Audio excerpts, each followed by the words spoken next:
Hi, I'm Rich Baker from Rollin' and Riches, and this is Improv Breakdown. For me, like I'm always about there's a need to fill it with something, and always with the intention of like help the community out. Everyone else. Like suggest I was that. Wow. Any different things? Yeah. My hands. It's like That was it. Welcome to Improv Breakdown. My name is Rich Baker, and I'm excited to be joined by musician, music director, improviser, teacher, person who started the inner city improv jam, Faustino, Solis the Third. Give it up. Thank you so much. I'm saying give it up like there's an audience here. If you're listening to this, watching this, give it up, but we can't tell because this happened in the past. Good to see you, bud. Thanks for being on the show. Thanks. I love how third is a selling point for people to tune in. Right? Yeah. I'll take it. So, my friend, I'd love to just start where I start with all my guests. At one point in your life, you were not an improviser, and then at some point in your life, you were. Tell me the journey of how you went from not being to being this thing called improv.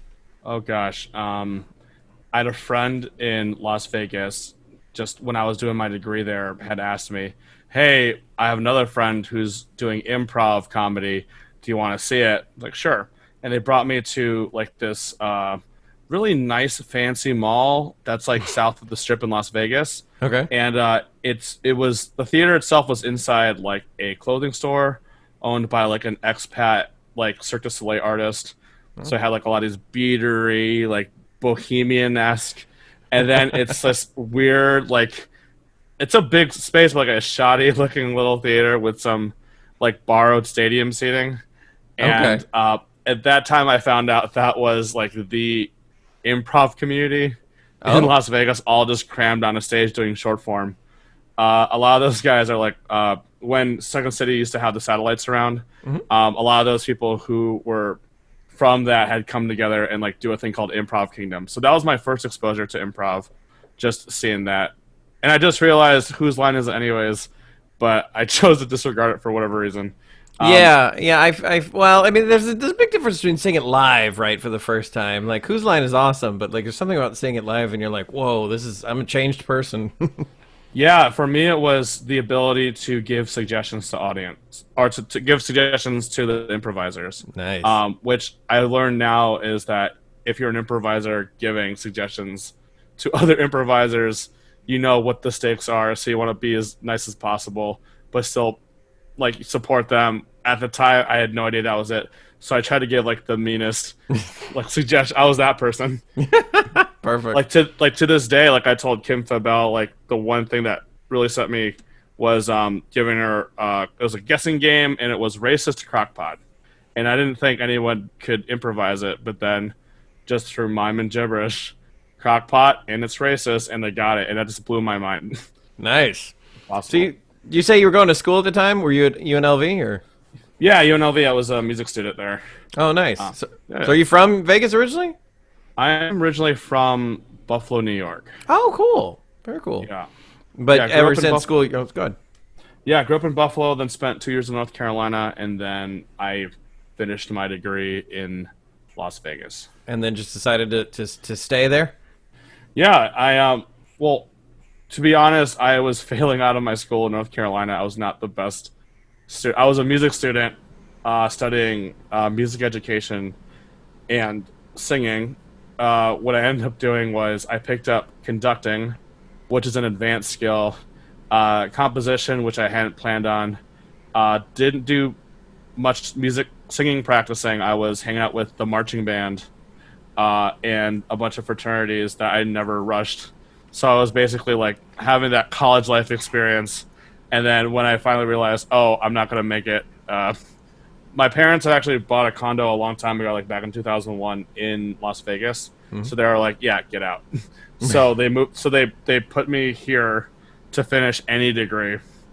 And then I auditioned for the choir at UNLV thinking like, okay, maybe I'll do one music thing and then like do biology. And then lo and behold, the choir director was like, keep doing it. And then now I'm here. That's awesome. Yeah. So you tell us about when you saw improv for the first time and you like being the audience member. When did you go from being the audience member to being the person on stage? It was so I'd been asked by my friend Crystal to continuously watch her, and this was like 2 or 3 years after that fact. And I'd kept asking the organizer, "Hey, I want to try doing this," because in those shows, like you pull audience participants. I remember the one was Slow-Mo Olympics, and I got to.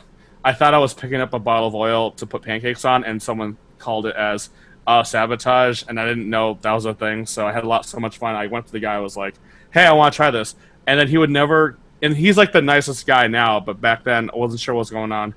He always gave me like a cryptic answer of like, "Well, we meet this time," and they didn't even give a time. He just said this time, and I was like, "What are you doing, man? Like, I want to do this." And then he would never, for like a year and a half, was like, would never give me a straight answer until I found an ad on Facebook. Was like improv class, $5 for 2 hours in this like quasi abandoned restaurant. Wow. And I was like, I finally got my shot at trying this thing.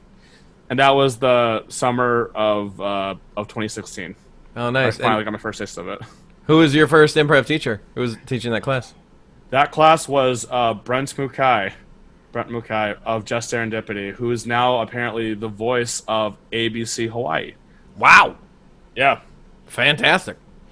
Yeah. So, so you were a musician before you were an improviser, and then when you got into taking classes, did you know that you wanted to be a music director as well, or did that just kind of happen later? It happened later. I never knew music was a part of improv. First of all, I just had so much fun just like taking classes. They're all short form based, and like $5 for a 2-hour class is. I mean, nowadays it's actually it's a steal. It wasn't until I got an opportunity to watch the show At Midnight with Chris Hardwick in LA. I found a website and I brought me and 2 friends, and I specifically. But if you know UCB Sunset, there's like that weird open door hotel that's right next to it. Yeah. So I'd heard UCB before, so I specifically booked that hotel. Oh. So we went to the taping, had a lot of fun. Almost got kicked off the set because my friend started singing opera in the parking lot, and I was like, "Hey, you're a distraction." It's a whole thing. But I found the show late was like I think $10, and then on the docket it said musical megawatt 3000, and I'm like, "Oh my gosh, what is that?" I looked at the description, it says musical improv, and I'm like, I didn't know that was a thing. So I begged my friends, "Hey, I know we just got here, but this sounds amazing. Can we do it?" I was like, not sure. Pulled them out of bed. It was like 10:30 at night, and I watched. It was a team out of New York City. Like musical Megawatt is like the show from Magnet Theater, New York. Oh, okay. And I saw Sam Janitis on the keys playing that show. And I was like so amazed that you could just make up a musical with like a piano and a cajon. And I went up to them afterwards. I'm like, oh my gosh, that was the most amazing thing I've ever seen. And it was Sam Janitis and Tony Gonzalez of the Sam and Tony Show were like, oh yeah, we were musicians. I think Tony did a master's degree in opera from Indiana University, like a prestigious like music school. And I was like, oh my gosh, you're an opera singer like me, but you're playing piano. And I was like, and that's where I was like, until that point I had no idea. So when I heard it, I was like, I want to do this. It's amazing. Yeah. So you'd already been improvising. You see this, and now you want to be a music director too. So I'm guessing because you didn't know music improv was a thing, there wasn't a lot of it in Vegas at the time. There was a very little bit of it. There's a couple of groups that were there was one group with a piano player, but they were mostly doing short form, and they kind of kept that on the down low. I don't know if that was intentional, but I wasn't aware of it. And there was another one. Who I actually got my first MD lesson from, would only play for a duo, Matt and Mattingly of the Ice Cream Social. He would only exclusively play for that duo. I guess he was playing before. So there were a couple MDs around, but like I was the only one that at the time was like, I want to do this. No one's playing. I bought a piano and just tried to jump into it. That's fantastic. So you kind of helped really kind of set the tone for music improv in Las Vegas. Yeah, it was like it had been there for a little while and then disappeared. And then when I saw the show and I went back to the theater, I was like, "Can I try doing this?" And they were like, "Absolutely," because everyone's looking for MDs. Yeah, you're a rare find. A good MD is a really rare find. Right. What was your journey like from going to being a musician And now, I mean, you're an excellent music director, but I assume, at least at first, that it was a little rocky, or did you just take to it right away? It was a little rocky. I kind of based off of what I saw at that show at UCB was just okay, some kind of chord structure that people can sing over. So I get that part of it. Beyond that, I didn't know anything about walk-ons and like song structure. I just kind of like went with my gut, and even today I still do that. So I wasn't. So I it's still today I'm a little not confident calling myself a piano player because I never learned how to read piano very well. Like I could read orchestral scores. Like I'm a classically trained singer, so that's my base. But I was never expected to like play. Like even if I play for choir, which is my specialty, I fake the piano parts. So a lot of it's done by like chord charts or like doing it by ear exclusively. That's great. So I kind of combine. So even now today, like I go back to like, what do I know about cinematic music? What do I know about orchestral? What do I know about bend folds? And just spit that out at people based off of like what they're doing. So it's like, it was like musical improv was kind of a good niche for me because of like, I wasn't a piano player at first, but because it's improvised and no one can tell the difference, I was like, perfect. I could tell people I'm a piano player, but I'm really not. So sometimes in shows in Vegas, a piano player would come up to me and be like, I know what you did. It's like, okay. Like you were caught? Like, Yeah. see, like I'm a piano player too, and I'm not a very accomplished one. Like I play just a little bit, but I mean, isn't it really just about like if the audience enjoys it, if the players can sing along, then you crushed it? Like whether or not you did some perfect technique or something like that, does that really matter? No, it really that's the point. Like you're exactly right. Like as long as the musical improviser looks good, and you're doing because really the job of the MD is just give the tempo, give the key, give the genre. Like that's Stephanie McCullough talking. Like that's once you give those three, it doesn't have to sound amazing. I mean, it's great if it does because it helps to improvise a little bit. But like once you get those three, then it's their job doing it, and then you can make a lot out of a little bit. Yeah. And now you're a teacher too. So talk to me about the transition of being a performer to being now a performer teacher.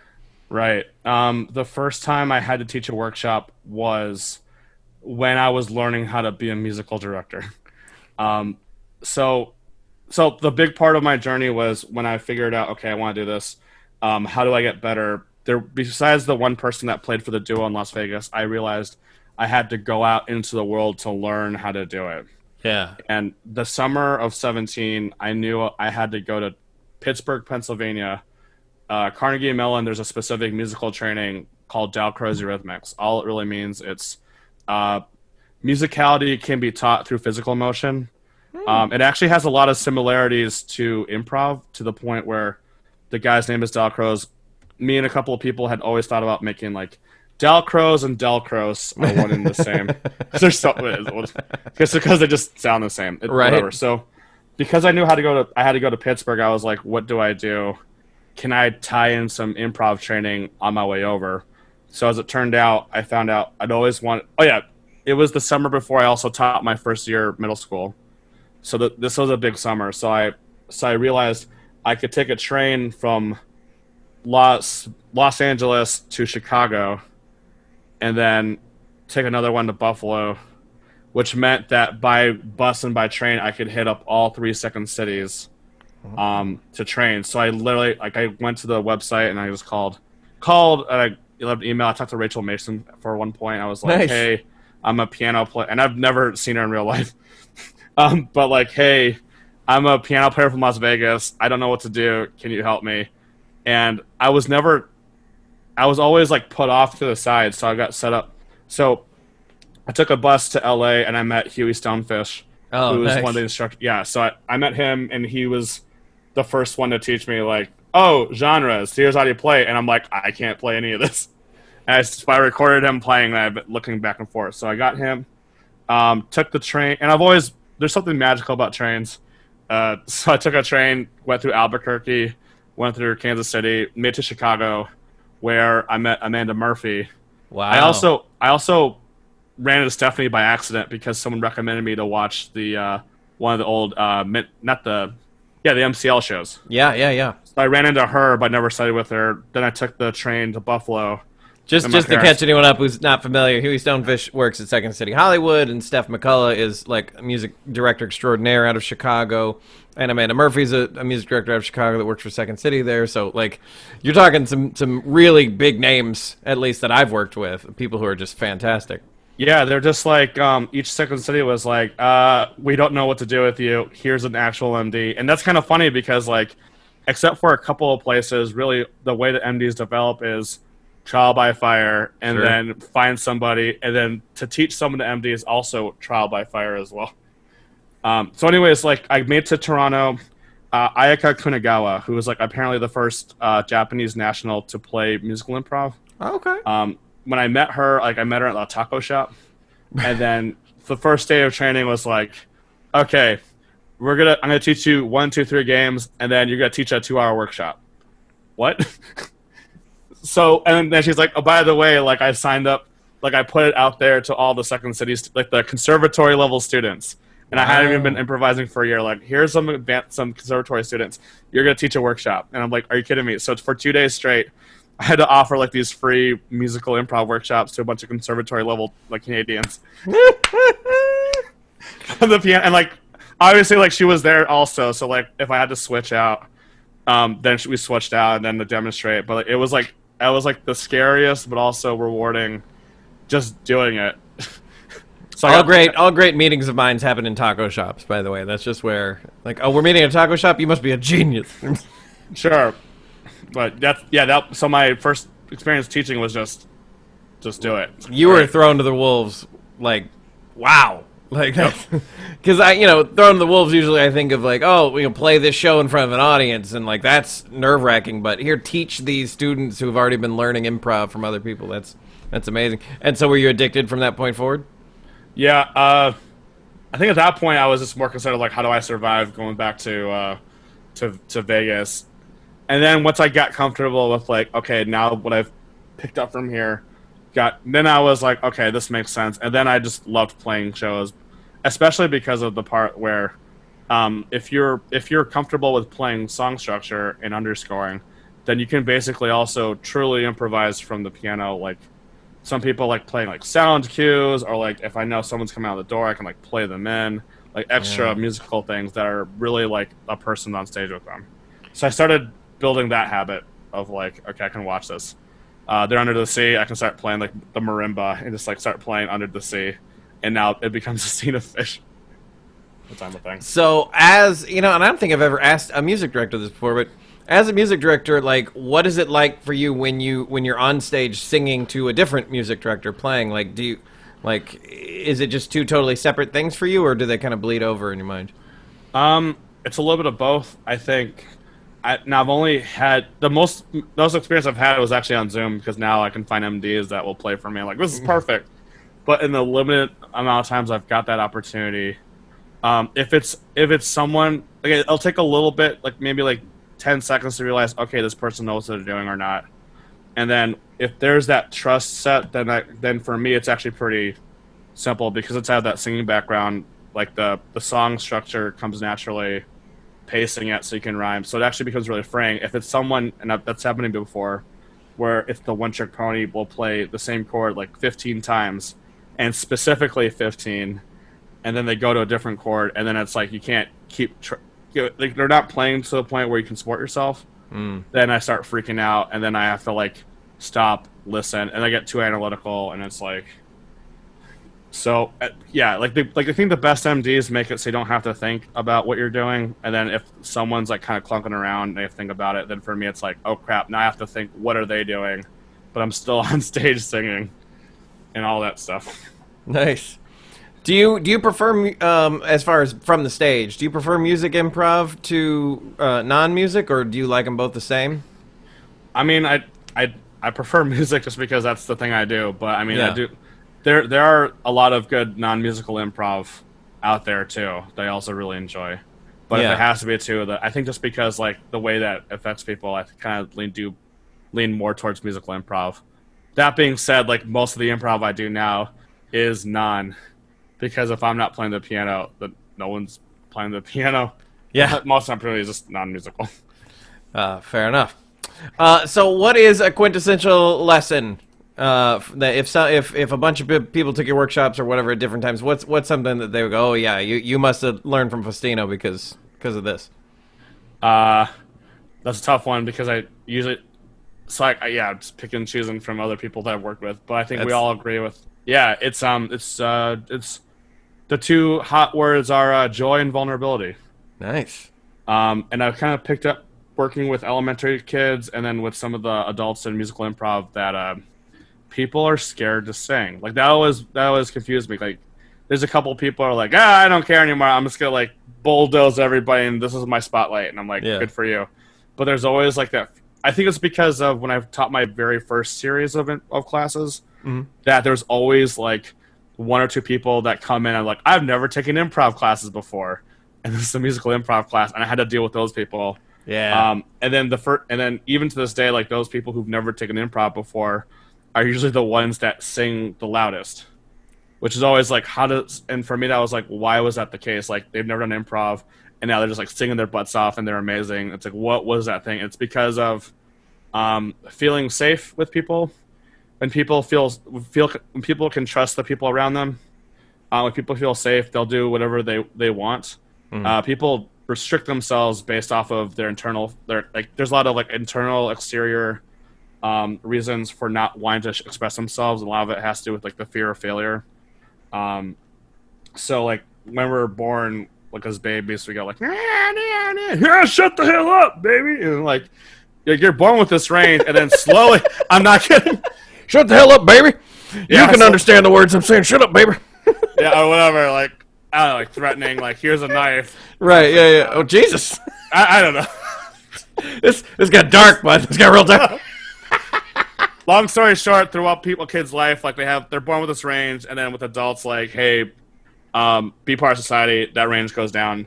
So a function of musical education is to help. One of the reasons is to help build that vocal range up and that confidence. A lot of it is also social interaction, and that's because like a lot of things I've learned from that is like there's a lot of partner games. Like patty cake has a very scientific reason why people teach that, and a lot of it's because you're hearing rhythm, like you're singing because it's hard for people don't want to sing, they don't want to feel failure, so train people to sing to build that confidence.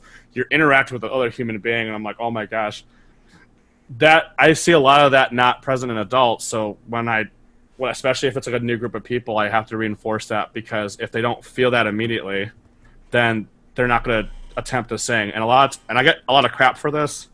I still believe it. If I teach an intro class or like a one time with no expectations, I will never teach music until the second half. Oh wow. Because I firmly believe like with about like improv, like yes anding, everything's a gift.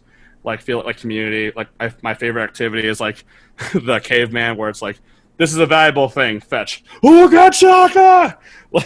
Like if once those are established, then when you start adding the singing side, which ends up being like the height of your intelligence, then it becomes easier, because like, oh, like we trust each other, I can be as silly as I want, and then it becomes a lot easier to teach the musical concepts. Like even when I was with Ayaka in Toronto, like the one warm up was like, I think zip zap zap, and we actually tricked people into singing by using the prompts. Like I think for her it was like, you're playing a guitar, you're sending the guitar around the circle, and it's like, oh my gosh, so much fun. Like you're enabling people to make the weird choices, and then for people, the weird choice is singing. Yeah. So I intentionally don't teach music first to see if like they can trust each other enough to sing around them, and then from there it becomes way quicker, and people end up believing singing all the time. That's so funny, because whenever I teach a level 1, not non-music improv, I make them do Rockstar Spot within the first half of the first class, because and it's different than music improv, because I just want them to sing, but I'm like, okay, you gotta, and half the people are fine with it, and then half the people are scared shitless. They're like, rah! Right? So that's funny that you wait in music. I love that. Yeah. So what have you learned about being a teacher in the time since you've started about being a teacher? Part of it is that I really appreciate the stuff that I learned from other people. It's that I'm kind of in a unique spot where I'm bringing in having a lot of experience in music, like the conducting, composing, singing stuff, and then melding it with what I know about improv, and then just like, there's also a thing of like I had to teach someone recently individually, and like the name dropping was a lot. So like I think when other people are teaching the same thing that you're teaching, it has like there's a thing of what do you call it, like validity. Mm-hmm. Yeah. So just I always appreciate. I think the thing I'm always looking for is like if someone's learning something from me, like are they appreciating it? Is one, because that means they're gonna stick with whatever it is. Because now some people are like, let's teach verse chorus, and then after the workshop, like they don't remember it. Yeah. Like for me, I always love hearing like when people are actually take in like what you're telling them, and then you hear down the road, like I taught comedy sports Buffalo one time, and then at championship, which was like I think like 3 weeks after, where they're like, oh my gosh, after you left, like we actually started our own musical improv team or something like to that regard. I'm like, oh gosh, like they actually kept it. Wow. So like making sure that students learn. I've had to learn during Zoom that you cannot please everybody. Yeah. That's the one thing. Yeah, because it's like, and that, I was saying that because like people don't like the fact that I don't start immediately with music. For me, it's like that trust building at first, and some people don't understand it. People are like, give me music or whatever. Or they're like a high-level improviser. It's like, you're below me. Why am I going through basics again? Sure. Yeah. Like, it happened the very first time I tried to teach a musical improv workshop on Zoom. It also happened the first time someone hired me individually to teach, and I got the glaring eyes, and I had to learn, like, it wasn't my fault. It was more so of, like, I know I had to believe in what I was teaching, and the way I teach doesn't appeal to everybody. Yeah. And then just being okay with that, and then don't take it seriously. Because I can trust myself, like I can improvise on the spot. If they're clearly not understanding this, there's always 2 or 3 exercises afterwards you can do. And from that, I felt more confident going into a workshop because I can trust that I know what I'm doing. Yeah. It's such a good lesson for just everyone, right? Improv or anything else. Like there's no such thing that exists that appeals to everyone, right? Even something as ubiquitous as, like Coca-Cola or whatever, something that's sold around the world. It's like there's still plenty of people who don't like it. So like, why should we expect that everyone who takes our classes to like it? But good on you, man, because you're a great teacher and like you have a style, and if people don't appreciate it, that's fine. But like the people who do, they love it, and that's who you're doing it for. Right. Fantastic. What's something about improv that just kind of annoys you, just in general, anything? I cannot. I mean, I will tolerate it, but I cannot stand people with large egos. Right. Because you'll like that bulldozing, right? Yeah. And in my head now, I'm thinking like 3 or 4 people. That's like, yeah. Because I think. I'll take a step further, and something that's been coming up within the last year or so is that I believe in yes and having confidence, like supporting each other, commitment. One of the things that disturbs me is that those tenets of what we do on stage with other improvisers don't necessarily translate into real life. Like we teach applied improv to businesses or people who hire us to like have those skills, but sometimes I see a lot of improvisers, they don't carry those same tenets along with them in their personal lives. Yeah. So like one of the things that I had to deal with was I'm in a workshop or I'm in a show and we're all like supporting each other, like brilliant moves. And then after, like before a show, it's like you can clearly hear everyone's like warming up, having fun. But there's like 1 or 2 people in an audience that are like by themselves, and I'm in the unique position where like I don't necessarily have to warm up with them, like. And there's other veteran improvisers around. It's like, why don't you say hi to that person and like make them feel welcome? Because that's kind of like how a lot of us were brought in, because someone from the community like said hi to us and then supported us that way. Yeah. That and then post shows where it's like we're all gonna go to the bar, and then like there's the same thing. There's like always 1 or 2 people, like maybe it's a jam and like they've done a brilliant set and no one checks in with them after. Like there's no follow up, and it's like it's that.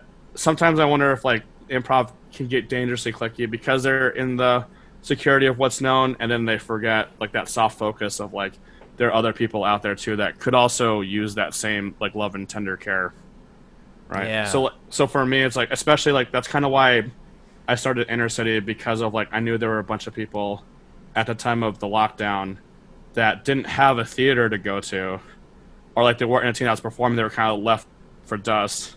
I mean, now there's a bunch of them out there right now, but like to find a space for them to like, so they could feel appreciated because they're given a chance to perform, and with also specifically with no coaches, so then they can they're free to do whatever they feel like, and they have their own autonomy to do so. I'm seeing a big pattern here with everything you're telling me. Like, you're in Vegas and there's no musical improv, so you go to LA and Chicago and Toronto, right? It's like you start teaching your own classes. I feel like you're just, is it fair to categorize you as just like a leader, someone who just like makes things happen when you see that there's a need for it? Oh, that's pretty valid, yeah. Yeah, because I mean, this intercity jam. I mean, talk about it, because it started and it's huge and it happens every week and it's got a very big following. I literally was telling my girlfriend earlier today. I was telling her, I was like, oh yeah, I'm interviewing Faustino, and I didn't know she knew who you were, and she goes, oh, the inner city guy, and I was like, Oh my yeah, god. yeah.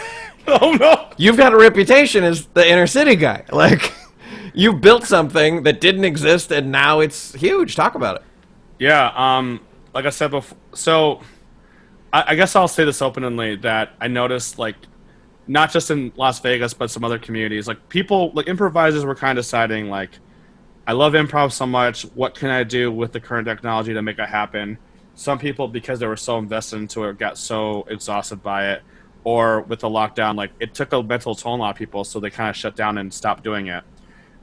For me, like, I'm always about, like, yeah, like, there's a need to fill it with something, and always with the intention of, like, help the community out. There's a lot of people around me that weren't feeling it. There was a couple, like 2 or 3 of us that still, like, we still want to do something. So, I love Pittsburgh. I'll always quote Pittsburgh on this one. I love the way they run their theaters. They have a thing called Pittsburgh Improv Jam that's every 10 p.m. on a Thursday. It's on a neutral site. It's like a cabaret theater in the heart of downtown. And all the people from the community come together and they do, like, long form. I actually started doing long form because of this jam. Wow. In that same trip where I went to all the second cities. And also, that's the same place where I learned about off-book improvised musical. That whole trip is, like, a big culmination. Sounds like an epic journey. Yeah, so, like, because of, like, and I've been there for, like, 3 years straight, so I've always, like, I love the fact that they welcome people. Like, Ben Amiri is super nice. That, like, they have a system where, like, anyone can come up and play. It's organized, people taken care of. So I thought of that, and then I was like, okay, who do I have friends in the improv community that want to do something? So I brought, Ben Amiri and people from Pittsburgh together.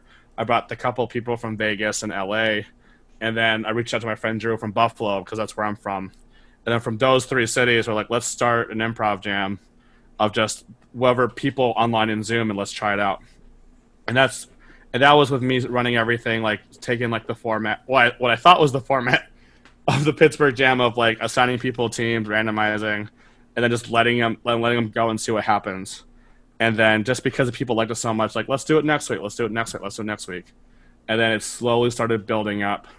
And then when I saw where it was going, I was like, man, this is kind of a cool thing. Before the lockdown, I've always wanted to run my own theater, just because of, like, just to foster, like, a group of people that want to perform. I mean, there's places in Vegas too. So another reason is, like, it's kind of a selfish reason. Like, it's kind of like starting a theater. It is, yeah. But yeah, it's gotten so big where, like, I like seeing, like, people are so passionate, they come every week. Like, so it was actually the week of when at Wits, like, Bob and Jason and those guys, they came out and my internet crashed because I bought a new computer. And I was panicking, like, oh no, like, we don't have a live stream, people aren't seeing it, and, like, I can't, like, introduce people. So I threw the list, I took a picture of it, sent it to Ben, sent it to my friend Michael from San Bruno, and they ended up running it for me as I was trying to fix my internet. And I was like, oh my gosh, like, it's cool, like, to see other people, like, step up and do it kind of like the way I want to. So slowly we've been, like, bringing people who've been consistent, and now we even have, like, a whole, like, staff of people that help run it. So now if I have to leave, people can run it. Or what I've started noticing is that a couple of theaters, they like the format so much, like, they're actually starting to run their own jams in the format that we're doing. That's great. It's kind of a cool thing too. It's like it's like helping people start embracing what this thing is. Yeah, it's just more inspiring. I mean, it's a good improv suggestion, right? It's just inspiring more and more, creations out there. So you created this thing that, like, and if for anyone who hasn't gone to the jam, I mean, it's like clockwork, right? Like, you've got, like, a bunch of different volunteers working a bunch of different things. You've got a little PowerPoint that says what the rules are, how we're going to make this the best thing. Like, it's organized as hell. You've made a really well-run machine. Right. And a lot of it is just the benefit too was like having gone to like, I'll say this really briefly, like not only that trip across the second cities, I got to do a cool thing out of Boston called Nemix. All it was like a 3-4 day weekend, bunch of people from the United States meeting together, musical, very good experience. Between those two things, having the connections to start going to a bunch of festivals around the country, like going to theaters and watching stuff. So like seeing how other people run their stuff and then being able to kind of integrate it into what we have here. So so a lot of ways I'm running it was based off of what I was learning from other theaters, the way they were running stuff. You are a sponge. You just go and just sponge up as much as you can. Right? Your knowledge has got to be crazy fast at this point. Sure. And I met you, I want to say 2 years ago at the at the Wasatch Improv Festival in Utah, where you had something that I'd never seen before. You were the music director for the festival. So you're referring to this past like January? Was it just this past January? Oh my god! So yeah, and we actually met before then. We actually met in Vegas. Right. Yeah. Yeah. But yeah, that was the first time that like that someone had reached out to me. It's like, oh, you're close. It was Murder Fairy Arson Leprechauns. So it was Jesse and Michael. Like they loved working with me, and they were like, man, you're close to Salt Lake. Why don't you just come and be our MD? So usually it's not anymore right now, but like normally in my car it's like 2 pianos, PA system, a bunch of wires, mic stand, cajon, like all these extra things. Like, let's do a road show, let's go. So I packed all that stuff and I drove myself up to Salt Lake. I also got paid for it too, which was really nice because it covered my gas and like some food. Nice. Which I always appreciate. So if anyone's listening out there, like if you want me to teach a workshop, I will just do it for flight, food, and room. Don't even pay me. I'd rather just meet people and not have to worry about it. So like, yeah, it was cool. Like, and also I had just bought that PA system too, because like we were in a theater in Vegas where they didn't have something trustworthy. So I was like, screw it, I'm going to invest in one. And so yeah, you saw like the 2 speakers. Yeah. They're like, they just really up the quality of what music can be offered. I'm sorry, I'm still taken aback by the fact that was just January. That was half a year ago. We're recording this in July, and I'm thinking that was 2-3 years ago at this point. No, it was just this past January. My God. Oh yeah, but yeah, I do remember. Yeah, because in Vegas, I want to say the year before or 2 years before that, that Vegas festival is awesome too. Yeah. So how many festivals have you racked up at this point? So after Wasatch, I created a Google site and I listed them. I want to say at least 10. Wow. I think that's a safe number. And that's another thing too I'll throw in there is I have to be very careful of stuff that I'll rap sheet, because I've realized in some of these workshops I'm teaching, there are people who are like 10, 20 years of experience, and I've only been doing it for not as long. So I have to kind of be respectful of like not bragging because of that. But because of the MD need and like people trusting that I know I'm doing, like I got to go to festivals and learn, and like also to support with music and stuff. I think even last year I had like six festivals. Wow. At least. Yeah. And I appreciate humility, don't get me wrong, but I feel like, and maybe this is just a soapbox, but I've talked about a few other guests, I think there's maybe too much humility in improv, because I think so many of us take it the other way. We're like, oh, I haven't done anything, I'm just whatever. And it's like, maybe people have more years experience than you, but you've dived in feet first, and like, I think you should brag about all that stuff, because you go in wanting to learn, as you said, you like, don't even pay me extra. I just want to connect with people. Like, you're doing what I think the spirit of improv is all about. Right. I think just the way that I've kind of figured out the effects that musical improv does on people. I have to say this just now thinking about it. Stephanie McCullough. She has never charged me for a one-on-one with her. Ugh, wow. Like, I think I've worked with her like at least 3 times, and they've always been like over an hour. Actually, when One Take, my team, went to Stacy's festival at IO, Stephanie agreed to do a 3-hour workshop with us for free. Wow. So one day I had to in front of her 2 niece and nephew, I had to force a gift card to her. Just so, like, because I just say thanks. So it's people like her, people, Scott is someone I work with, Pastorella, of like just like because there's not that many of us around. That it's like there's a niche of improvisers, there's a niche of musical improvisers, there's the piano players, which is significantly smaller than the musical improvisers, and we kind of stick together. So I take that spirit of it and also like just transfer it as much to people as possible, because like most of us aren't doing improv full time, but there's always some kind of supplement. So it's more so about the community and the spirit of why we like it so much. So I lean towards that more, of helping people see that. I love it. What is a lesson that you weren't taught from your classes, but that you learned, from doing, that you wish was taught in your classes, or that you now teach in your classes? Oh, like the workshops? Oh man, that's a tough one. I only say it because like most of the stuff I teach has been kind of like having good influences with improvisers. I think something, I don't know if it's something that I teach, but something I'm always mindful of is that is being empathetic with the people I'm working with.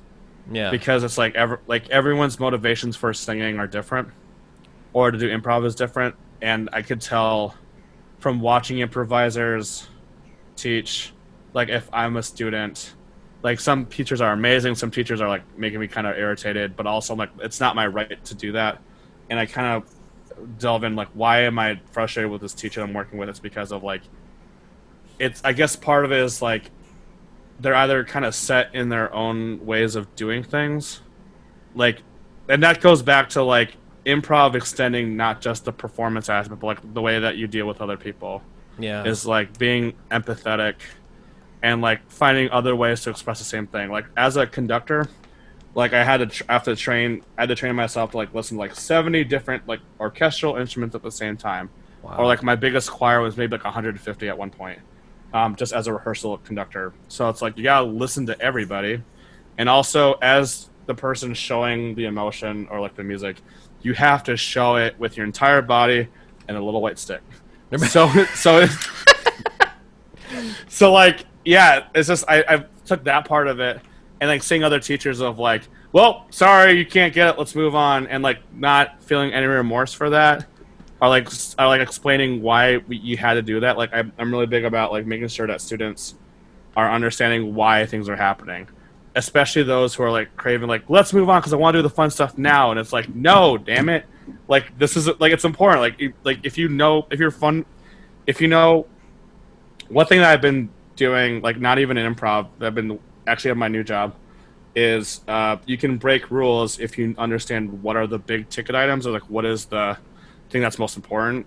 Yeah. Like emotions, like connection, feeling joy, being vulnerable, letting an audience in on what you're doing. If that's the case, you can throw any short form game out the window by focusing on those things. Yeah. Right?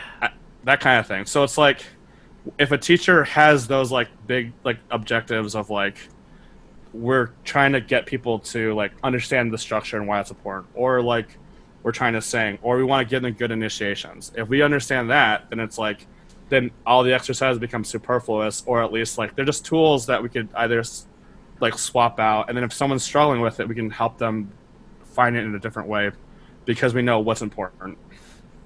Brilliant. Do you have any predictions on where improv's going to go in the future? It's already changed so much, I feel, even just in the 4 years that you've been doing it. Like, Yeah. do you see where we're heading? I can only see like the short midterm of like a year. So I know I'm basing this off of, I know Cirque du Soleil, someone had said, let's open up in November. I doubt that's going to happen. Yeah. Live stuff will probably start going back in maybe in like February or so.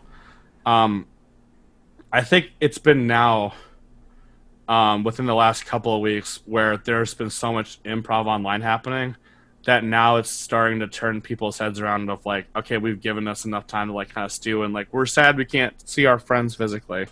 That now they're opening because of looking forward, like we're not going to see each other for a while still. Yeah. That now people are embracing this medium. So I struggled a lot the first few weeks of Inner City because I knew like a lot of my friends in Vegas were still kind of coming to terms with the lockdown. and I had to remind myself, like, don't take it personally. It's just their way of doing it. Our theater, Vegas, the one I'm wearing the shirt, Vegas Theater Hub, their theater just got claimed by eminent domain by the city of Las Vegas, which sucks. It's whatever. So the theater's still there, like the entity, just not the building. Yeah. And when that happened, people were like, oh gosh, we've been sitting on our asses for so long, we gotta do something. And then they had so much fun putting this tribute video, like doing interviews on Zoom. Now they're finding the joy of like, now they're trusting that we can use technology to connect there. Yeah. And then for me to see, like, now finally One Take is going to perform their first festival next week. Nice. Online. I mean, it's pretty rough. Like, we still got to meet and stuff, but the fact they're even trying is rewarding for me. That's great. Because, like, to stick around with it. So, like, I think as a whole, I think now with it realizing we're here for a while, people are now trusting it. Now you're going to see more shows. Like, oh my gosh, I had a conversation with, like, we got to teach other people how to use Listen To or Discord to play music with no latency. And I'm like, why? It's so difficult. But, like, now there's a demand for it because now people want to perform online now. So Yeah. fine, we'll invest in those resources to make it whatever they want because now we have the population to do so. I love it. And, I mean, isn't that the heart of any theater? It's like, it's never about the building. The buildings can be awesome or not, but it's always about the people that are just in the organization. Exactly. That's really what it is. And that's why I like Inner City, because it's like it's not founded by an institution. It was just founded because myself and a few other people just wanted to stay connected, and we did. And you created a community that's growing. Yeah. Speaking of that, plug away. Where can people find you? Where do you want to send them? Websites, whatever. Yeah. Everything is on Facebook. There is the best way to find me is either just type Faustino Solis. You either come up to like my Facebook page, which needs to be updated. You will find I'm usually posting on it as myself anyways, so you can always reach out to me on Facebook. Or look up Inner City Jam, which will bring you to the Inner City Longform Improv Jam page, or we have a group. If you're in a city, you'll probably have seen me. So part of the jam is to help people who are headliners get exposure. So you'll probably see me in your improv community, like start spamming live streams. Nice. Which is, I mean, take it for what it is, but it's like, but it does help exposure for the people who are headlining, like be like watched in other cities, and as well as like people can see what we're doing. So it's like so it's almost like, okay, it might be spam free, but also like now you know improv is possible. These are just a bunch of people that came together. So I'm pretty active on Facebook itself. So just typing my name in a search bar, you'll probably find it. But if you look at me for personally, just look for the 3 at the end. Love it. Yeah, and as someone who you graciously brought on to headline one of your jams, I can say it was an awesome experience. I recommend it to anyone. Everyone at the jam was so fun to play with, and then what a great audience after that. Yeah. Steve, thank you so much for being on the show. It's just been a real pleasure. Yeah, appreciate it. Thank you so much, man. Thank you so much for watching. If you're interested in learning more about my private coaching, my classes, or my workshops, follow me at Rich Baker Coaching on Instagram or Facebook, or get on my email list, which is all that info is in the show notes below. If you have any questions about improv, please put them in the comments below. I'm going to do a Q&A episode for my 11th episode, and I would love to answer your questions. To get notified about upcoming episodes, subscribe to the Roland and Rich's YouTube channel and click the little bell icon below. Thanks, improvisers, and keep making each other look good.